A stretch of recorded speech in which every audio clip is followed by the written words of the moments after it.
Bisa kita mulai saja? Sudah pada masuk, masih ada yang ini ya? Belum ya?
Baik, untuk mengefektifkan waktu kita mulai saja.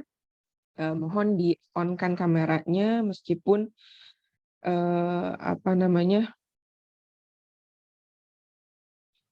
saya tidak meng-on-kan kamera, tapi saya berharap teman-teman semuanya on kamera. Saya mohon izin untuk off kamera sementara waktu untuk pertemuan hari ini. Baik, bismillahirrahmanirrahim. Assalamualaikum warahmatullahi wabarakatuh. Salam sejahtera bagi kita semua. Alhamdulillahirrabbilalamin kita dapat bertemu kembali di mata kuliah biometri setelah minggu lalu kita ujian tengah semester, dan saya berharap teman-teman juga bisa menyelesaikan ujian tengah semester yang lalu itu dengan benar.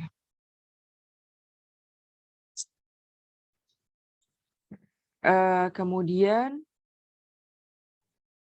sebelum kita memulai perkuliahan, saya meminta waktu kepada teman-teman yang pertama untuk mendoakan almarhum Bapak Edi Hernawan yang mengampu mata kuliah biometri sebelumnya. Semoga segala kebaikan, ilmu yang telah diberikan oleh beliau kepada kita semua menjadi amal kebaikan yang terus mengalir kepada beliau. Yang kedua, saya meminta waktu juga kepada teman-teman untuk mendoakan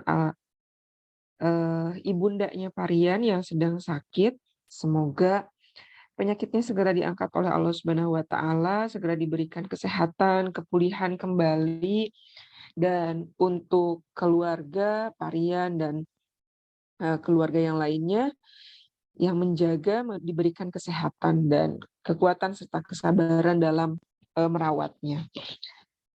Menurut keyakinan dan kepercayaan masing-masing, saya persilahkan untuk berdoa.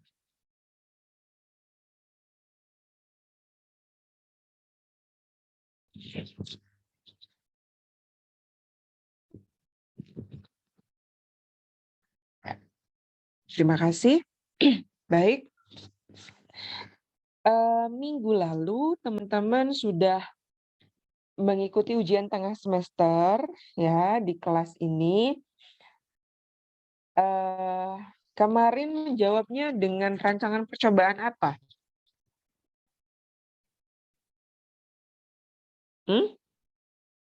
RBL, Ayo. Bu. RBSL. Rancangan percobaan yang digunakan untuk menjawab soal minggu lalu apa? Pada saat UTS. RBSL, Bu. RBSL.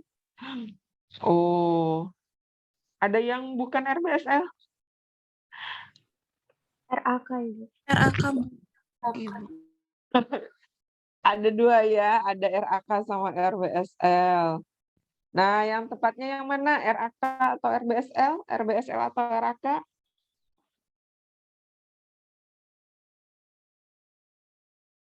Dari soalnya? Jawabannya adalah RAK. Yang pakai RAK setidaknya mungkin sudah ini ya. Tapi yang pakai RAK pun belum tentu juga benar hitung-hitungannya. Ya, baik, nanti kita akan lihat hasilnya. Jujur saja saya untuk kelas saya belum sempat saya koreksi, tetapi kuncinya adalah untuk di kelas ini, di kelas B, itu penyelesaiannya menggunakan rancangan acak kelompok. Baik, kita lanjutkan ke materi hari ini saja. Sudah lupakan saja UTS-nya, nanti UAS-nya harus jauh lebih bagus lagi, lebih baik lagi, dipersiapkan.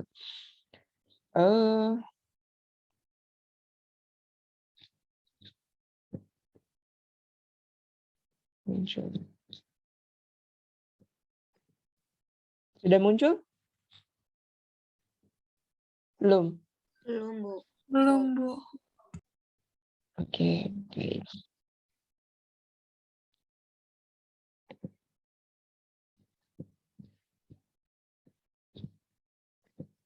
Ya. Baik. Hari ini kita akan membahas tentang uji pembanding berganda yang kedua. Ya, minggu sebelum kita UTS kita sudah membahas uji pembanding berganda yang pertama, yaitu least significant difference atau uji beda nyata terkecil.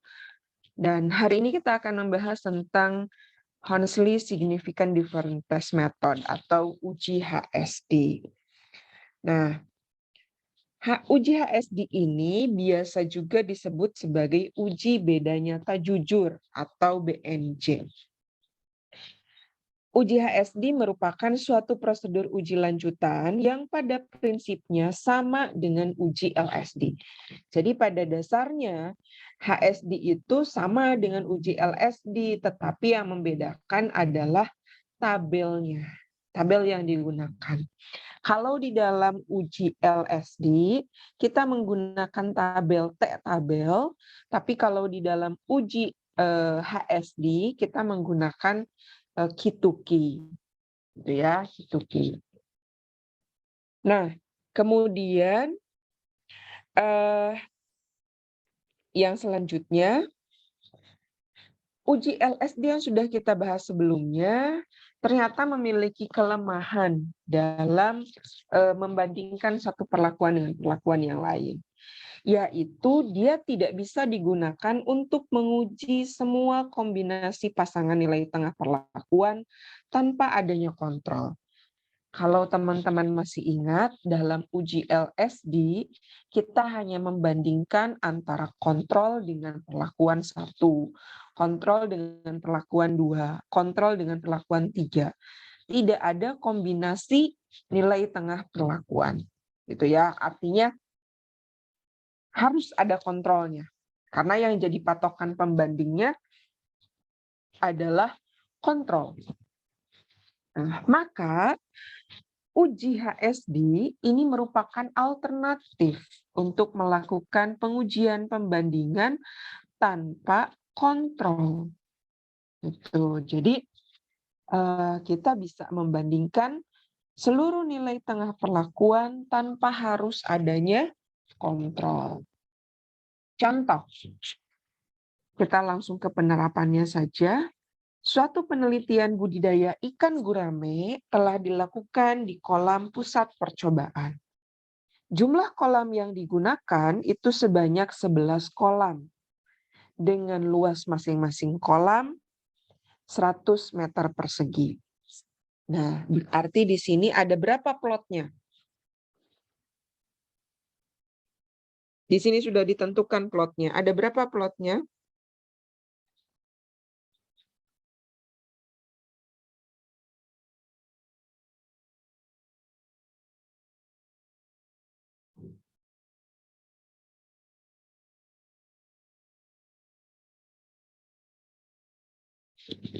Ada berapa plotnya?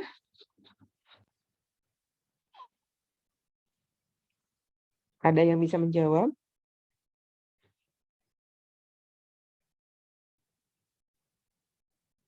Ada berapa plotnya?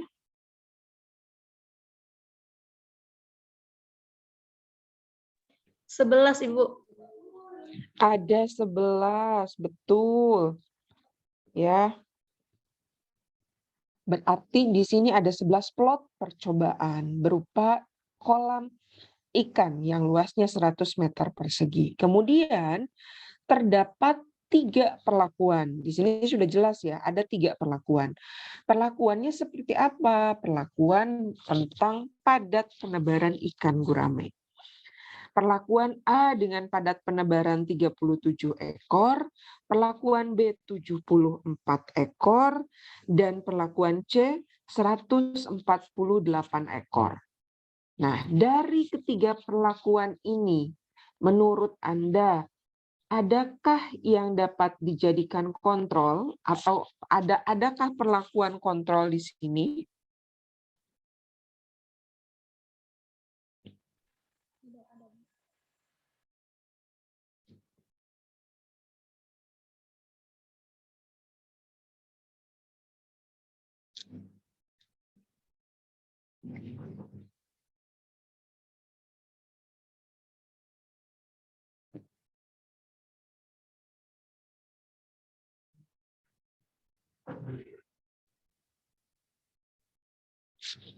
Ada tidak yang dapat dijadikan kontrol dari ketiga perlakuan yang diberikan?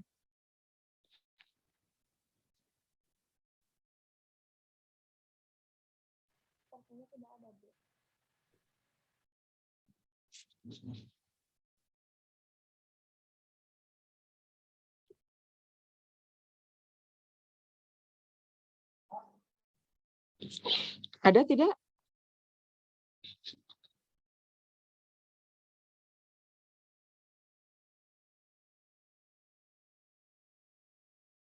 Halo? Ada tidak yang dapat dijadikan kontrol dari ketiga perlakuan yang ada? Sepertinya tidak, Bu.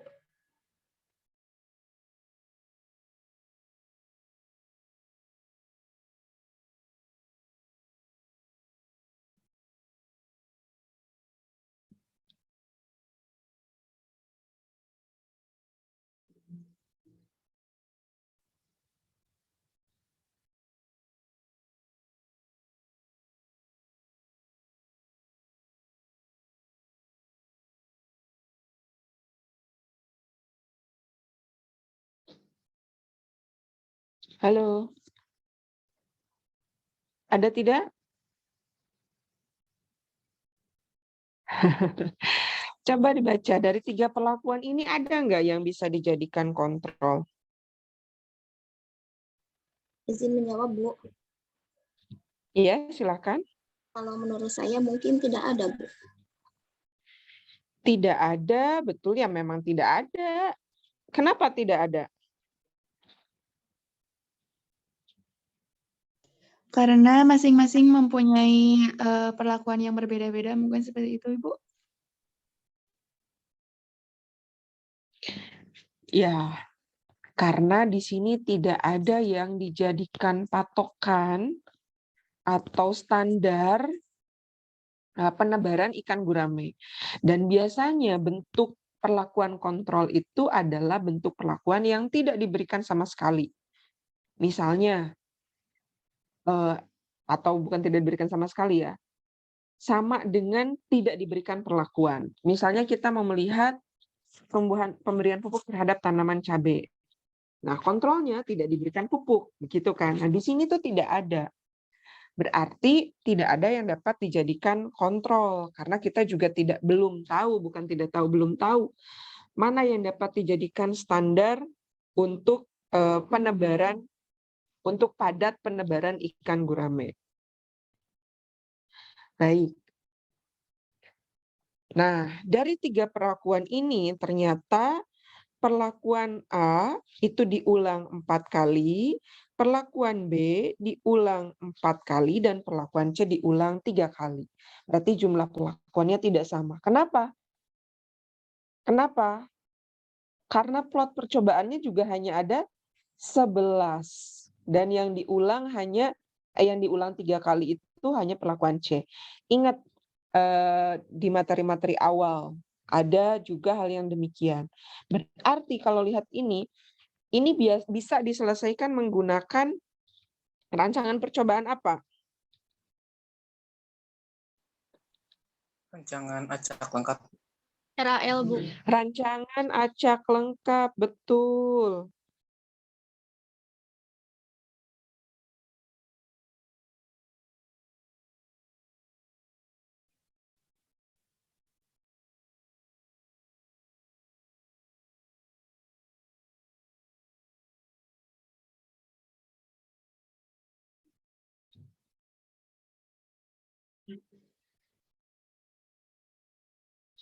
Nah, kemudian penelitian dilakukan dengan menggunakan rancangan acak lengkap, dan respon yang diamati adalah total pertambahan bobot badan ikan gurame dalam satuan gram. Nah, hasil penelitiannya seperti ini, ya. Ini sudah dihitung lah, anggap saja, karena kita tidak menghitung ini lagi kan, ini di awal-awal. Hasilnya demikian, kemudian hasil analisis sidik ragamnya seperti ini. Teman-teman perhatikan nilai F hitung, dan F tabel untuk menarik kesimpulan. Apakah dari penelitian ini terima H0 atau tolak H0? Nah, berdasarkan hasil analisis sidik ragamnya, menurut Anda penelitian ini terima H0 atau tolak H0 kesimpulan penelitiannya?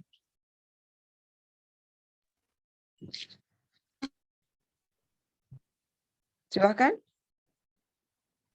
Tolak H0, Ibu. Tolak H0. Tolak H0-nya, kenapa tolak H0? Karena F itu lebih dari F0,01. Betul, karena nilai F hitung lebih besar dari F0,01. Karena demikian, karena F hitung lebih besar dari F0,01, maka tolak H0-nya berbeda nyata atau berbeda sangat nyata? Sangat nyata, Bu. Berbeda sangat nyata. Baik. Nah, artinya dalam hal ini, padat penebaran ikan gurame di kolam itu sangat berpengaruh. Atau ya, berpengaruh sangat nyata terhadap pertumbuhan atau terhadap bobot berat ikan gurame dalam satuan gram. Maka untuk mengetahui perlakuan manakah yang paling bagus di antara ketiga perlakuan penebaran ikan tadi, apakah perlakuan A atau perlakuan B atau perlakuan C? Nah, karena di sini tidak ada perlakuan kontrol, maka untuk mengetahui hal tersebut, kita menggunakan uji HSD. Kita bandingkan A dengan B, kemudian bandingkan juga A dengan C, dan bandingkan B dengan C. Karena ada 3 perlakuan. Kalau ada 5, bagaimana? Ya, kita bandingkan kelima-limanya. A dengan B, A dengan C, A dengan D, A dengan E, dan seterusnya. B dengan C, B dengan D, B dengan E. C dengan D, C dengan E, D dengan E. Itu uji HSD, berbeda dengan uji LSD. Makanya di dalam uji HSD itu membandingkan semua kombinasi nilai tengah perlakuan. Nah, untuk hipotesisnya, H0 ada hipotesisnya ada 2. H0 itu kedua perlakuan yang dibedakan memberikan respon yang sama. HA-nya kedua perlakuan yang dibedakan memberikan respon yang tidak sama. Nah, kaidah pengujian hipotesisnya ini yang membedakan ya, kalau di LSD itu adalah tabel LSD, kalau di sini adalah tabel HSD. Nanti di ujungnya ya, maka kaidah pengujian hipotesisnya, jika hasil analisis harga mutlak X bar 1 dikurangi X bar 2 kurang dari sama dengan HSD 5%, maka kesimpulan analisisnya terima H0. Jika harga mutlak X bar 1 dikurangi X bar 2 itu berada di antara HSD 5% dan HSD 1%, tolak H0 berbeda nyata. Jika harga mutlak X bar 1 dikurangi X bar 2 lebih besar dari HSD 1%, tolak H0 berbeda sangat nyata. Nah, langkah yang pertama adalah cari harga nilai baku Ki tabel. Nah, Ki tabel ini adanya di tabel 3 dengan rumus Ki tabel itu Ki alfa ya, di sini adalah taraf nyata, baik itu yang 5% atau yang 1%, tetapi dengan ini P dan bukan tanda tanya ini ya. Maaf, tapi mu. Tapi mu.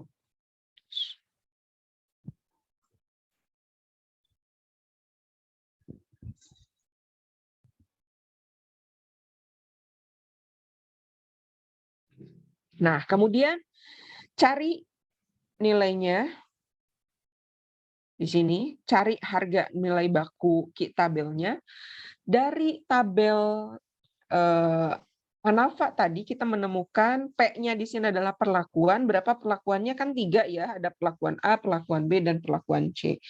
Kemudian nilai baku galatnya 8. Anda tinggal lihat saja yang nilai baku galatnya 8, kemudian perlakuannya 3. Itu kita peroleh untuk 5% 4,04. Nah, dari sini P-nya 3, kemudian derajat galatnya 8.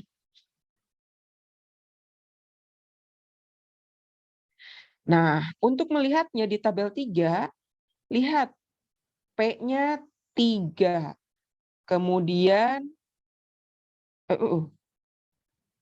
mu-nya 8 atau derajat bebas galatnya 8. Jadi di angka 4,04 untuk yang taraf kritisnya 5% atau taraf signifikansinya 5%. Untuk yang taraf signifikansinya 1% juga sama, dilihat saja. Ya, 3, 8. Jadi nilainya 5,63 berdasarkan tabel untuk yang taraf 1%. Sehingga tinggal diurutkan saja untuk langkah selanjutnya, kita urutkan nilai rata-rata perlakuan mulai dari yang terkecil sampai ke yang terbesar. Ini kita urutkan dari data yang sudah kita peroleh. Nah, dari data ini, kemudian untuk membedakan antar perlakuan, kita lihat, bandingkan. Yang pertama, yang terkecil ke yang terbesar. Kemudian yang kedua terbesar ke yang paling besar. Dan yang paling jauh jaraknya, C ke A. Jadi bandingkan dulu C dengan B, lalu bandingkan B dengan A, dan bandingkan C dengan A. Nah, sekarang kita bedakan C dengan B. Pertama, hitung harga galat baku nilai tengah dengan rumus yang sudah tertera di layar. Tinggal dimasukkan saja ya. Ulangan R di sini adalah ulangan. Ulangan untuk yang C itu 3, ulangan untuk yang B 4, KTG-nya 16,72. Sehingga diperoleh nilai SY bar-nya 9,75. Nah, kemudian selanjutnya hitung harga HSD dengan rumus teman-teman tinggal mengalihkan saja nilai tabel yang sudah tadi kita peroleh untuk taraf 5% berapa, taraf 1% berapa dengan SY bar. Nah, di sini tinggal dimasukkan untuk yang 5% kita tabelnya 4,04, untuk yang 1% kita tabelnya 5,63.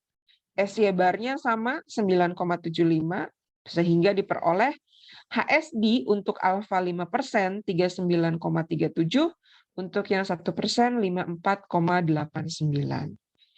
Sekarang bandingkan nilai rata-rata X bar 1 dikurangi X bar 2 harga mutlaknya dengan nilai HSD alfa. Nah, kita sudah punya datanya, sehingga diperoleh harga mutlak X bar 1 dikurangi X bar 2 itu 66,3. Tinggal dikurangkan saja tadi nilai rata-rata yang tadi. Lalu HSD 5% 39,37, HSD 1% 54,89. Dari sini, dari data ini, maka kita dapat menyimpulkan terima H0 atau tolak H0.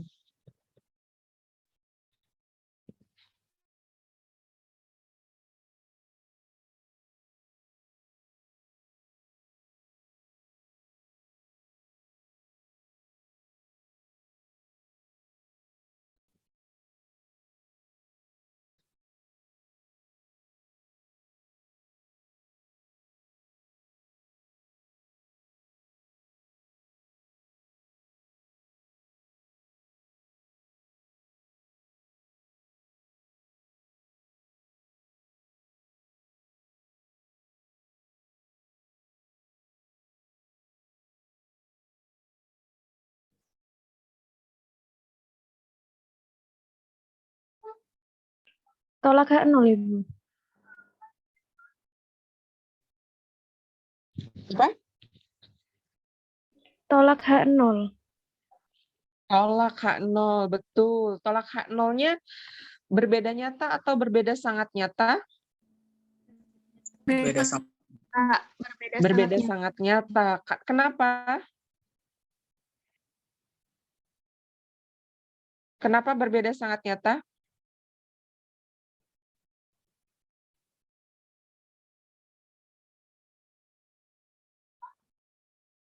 Jawabannya betul, berbeda sangat nyata, tetapi alasannya kenapa?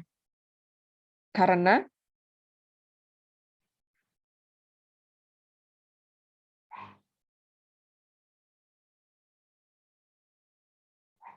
halo? Kenapa berbeda sangat nyata? Ya betul, jawabannya berbeda sangat nyata, tapi kenapa alasannya? Di layar sudah tertera, karena izin menjawab mungkin Ibu. ya silahkan, langsung jawab saja. Ya, karena hasil analisisnya itu menunjukkan bahwa X bar C min X bar B lebih besar daripada HSD 1%. Sehingga untuk kesimpulan Betul. analisisnya itu 0 dan berbeda sangat nyata. Mungkin seperti itu Ibu. Betul, itu alasannya. Berarti perlakuan C dengan perlakuan B berbeda sangat nyata. Nah, ini baru perlakuan C dengan perlakuan B. Teman-teman silakan hitung perlakuan B dengan perlakuan A, perlakuan C dengan perlakuan A. Menggunakan data yang ini. Dari rata-ratanya melihat. Yap, dari data ini. Silakan. Dengan cara seperti yang tadi. Bandingkan B dengan A, kemudian C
Baik, sudah selesai mengerjakannya?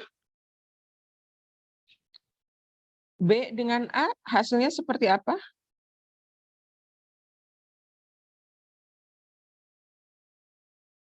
Halo?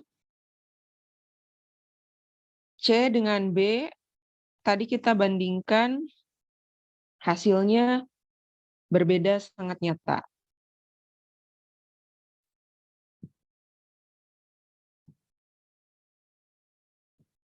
Nah, yang Anda kerjakan B dengan A sekarang, hasilnya seperti apa?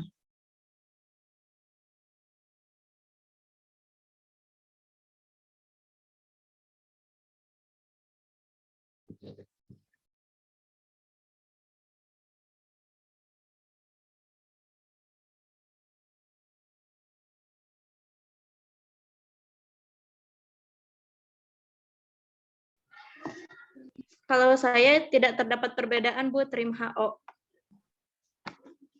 Hah? Tidak terdapat perbedaan, trim HO. Jadi nilai mutlak XB min XA lebih kecil dari HSD 5%. Nilainya 32,5.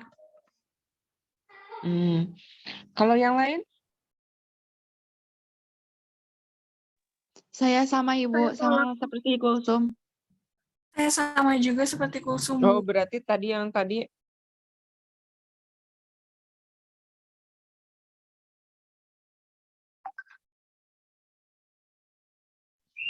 Saya tolak HO, Ibu.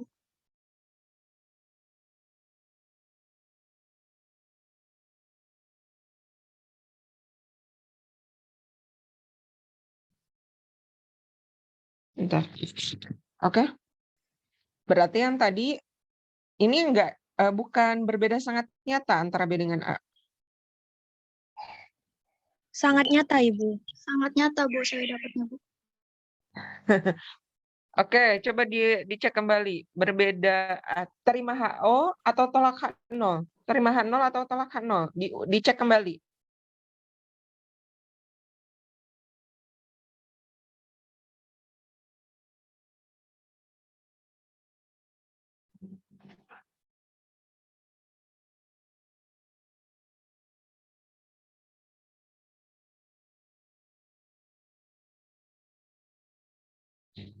B dengan A berbeda sangat nyata. Nanti cek kembali saja ya.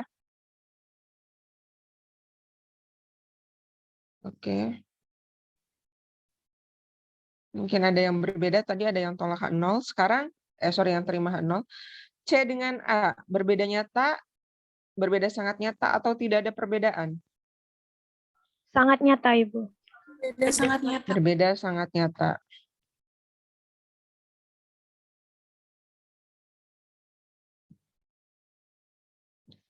Nah, dari ketiga perlakuan ini, manakah yang paling baik dengan hasil seperti ini? Kita sudah bandingkan.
Jadi mana yang paling bagus?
Jadi mana yang perlakuannya paling bagus?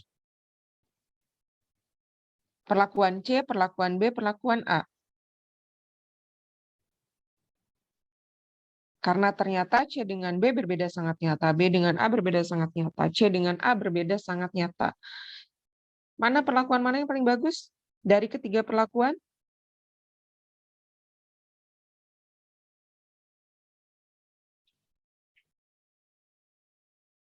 Perlakuan, perlakuan, perlakuan mana? Halo, perlakuan mana yang paling bagus?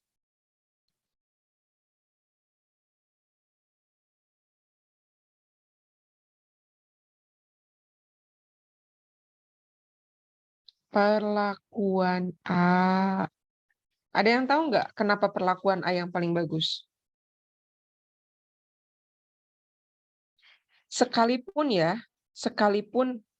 Anda menemukan B dengan A berbeda tidak nyata, ya, tidak nyata, tapi dengan nilai rata-rata yang paling tinggi adalah A, perlakuan A tetap yang paling bagus. Gitu. Meskipun B dengan A-nya tidak terlalu jauh berbeda perlakuannya. Baik, karena nilai rata-rata selain dari perbedaan yang sangat signifikan antara ketiga perlakuan, juga karena perlakuan A yang paling tinggi nilai rata-ratanya. Sampai di sini, ada yang mau ditanyakan? Silahkan. Kalau ada pertanyaan, masih ada waktu sebetulnya. Ibu izin bertanya, saya masih kurang memahami Ibu. Jadi untuk alasan kenapa perlakuan A yang paling baik karena Maaf, Hadijah, suaranya tidak jelas. Di saya suaranya tidak jelas. Halo? apakah sudah jelas Ibu suara saya? Ada terdengar, tapi jadi kayak ada heho gitu loh.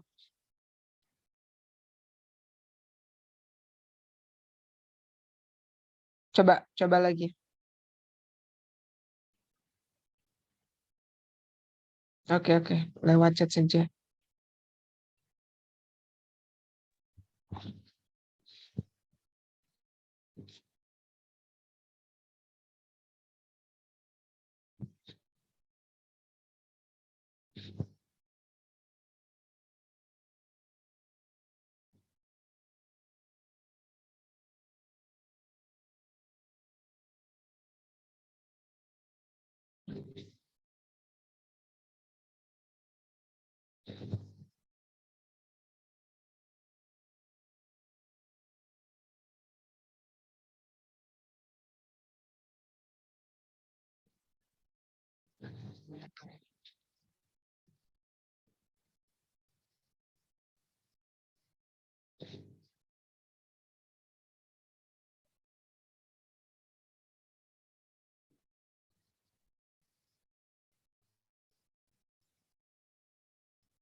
Oke, jadi begini ya.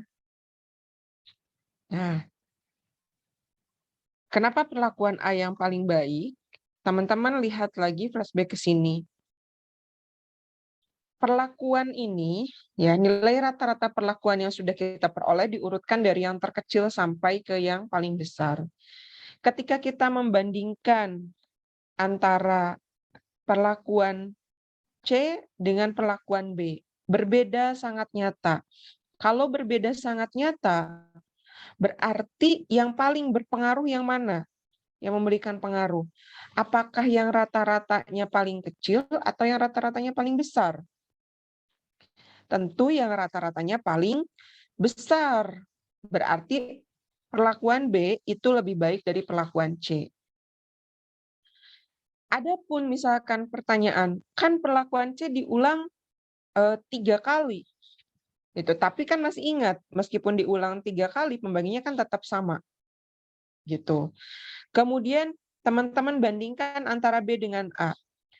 Berbeda sangat nyata lagi, misalkan. Berbeda sangat nyata antara perlakuan B dengan perlakuan A. Mana yang berarti pengaruhnya sangat berbeda antara perlakuan A dengan perlakuan B. Yang paling berpengaruh yang mana? Tentu saja yang memberikan nilai rata-rata yang lebih besar. Berarti kalau kita bandingkan antara perlakuan B dengan perlakuan A, yang paling berpengaruh perlakuan mana? Perlakuan A. Apalagi ketika teman-teman membandingkan perlakuan A dengan perlakuan C, yang jaraknya cukup jauh. Ini juga menunjukkan berbeda sangat nyata, misalkan. Sudah jelas-jelas, ya, sudah jelas nilai rata-rata dari perlakuan C dan perlakuan A yang paling bagus atau yang paling tinggi adalah perlakuan A. Berarti yang memberikan pengaruh sangat signifikan itu adalah perlakuan A. Nah, adapun nanti teman-teman menemukan B dengan A itu tidak terlalu signifikan atau bahkan tidak ada perbedaan. Tetap yang paling bagusnya adalah perlakuan A. Karena tidak bisa kita merekomendasikan semua perlakuan yang diberikan. Pasti dari hasil pembanding berganda ini ada satu perlakuan yang dipilih untuk direkomendasikan digunakan pada perlakuan-perlakuan atau pada penelitian-penelitian selanjutnya. Begitu ya. Jadi dilihat rata-ratanya. Makanya di sini langkah pertama kita baik dari LSD maupun HSD kita urutkan rata-rata nilai perlakuannya. Begitu dari yang terkecil ke yang terbesar.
Sudah ya? Ada lagi yang mau ditanyakan? Silahkan.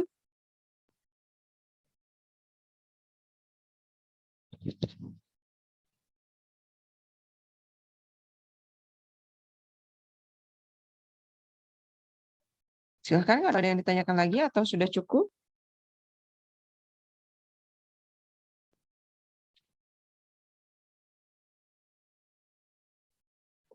Ibu izin bertanya. Ya, mangga silahkan Mia. Ya, Ibu, masih berkaitan dengan ini ya, Bu, mengenai nilai rata-rata.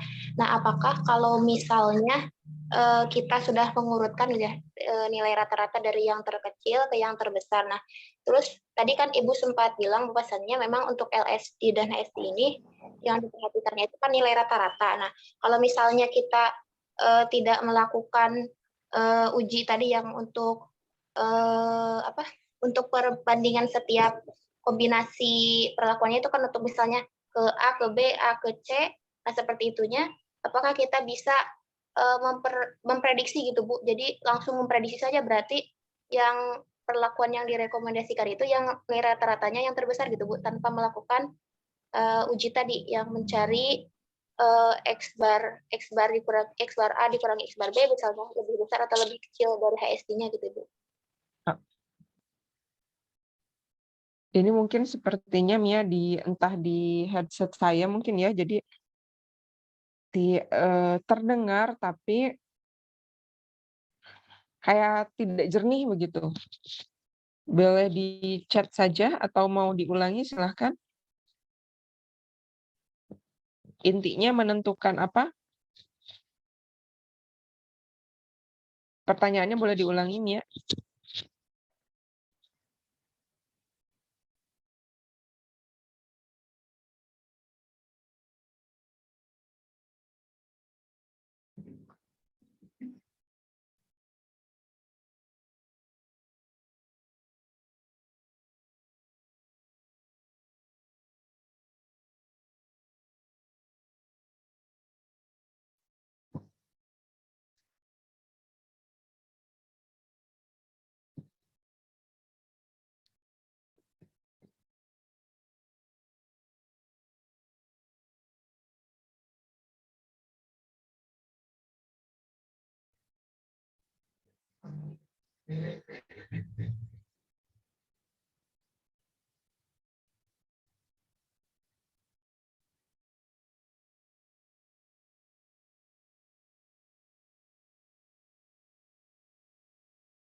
Oh, baik.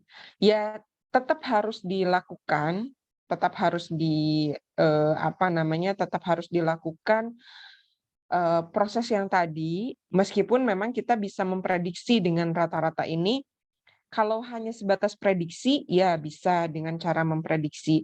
Dengan rata-rata perlakuan seperti ini, pasti perlakuan A yang paling tinggi. Boleh dengan cara seperti itu. Tetapi untuk penyelesaian ini secara ilmiah, tetap harus dilakukan prosedur yang tadi. Tidak karena kita sudah mengurutkan dari yang terkecil sampai ke yang terbesar, kita pilih yang paling besar, tidak seperti itu.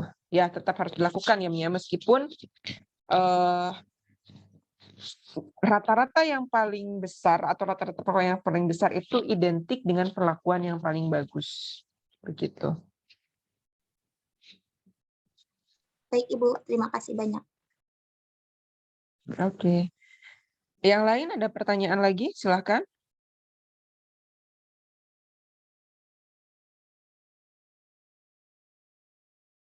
Atau dari Parian ada tambahan barangkali Parian?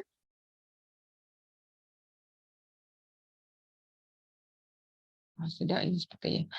Oke, kalau misalkan tidak ada pertanyaan lagi, saya kira materi hari ini sudah cukup. Ya, Parian mengingatkan jangan lupa daftar hadir diisi, sudah disiapkan oleh Parian di Trello. Kemudian nanti kalau misalkan tingkat 3 juga diharuskan untuk luring, setelah ada informasi terbaru akan kami kabarkan sebelum perkuliahan, begitu. Terima kasih atas segala perhatiannya. Semoga apa yang kita sharingkan hari ini bermanfaat bagi kita semua. Selamat menjelang hari puasa ya, menjelang puasa untuk yang menjalankannya. Mohon maaf lahir batin dari kita semua dari pengampu mata kuliah biometri sebelum melaksanakan ibadah saum. Mudah-mudahan saum kita berjalan dengan lancar dan diterima oleh Allah Subhanahu wa taala. Terima kasih atas segala perhatiannya. Wal muwaffiq ila aqwamit thoriq. Wassalamualaikum warahmatullahi wabarakatuh.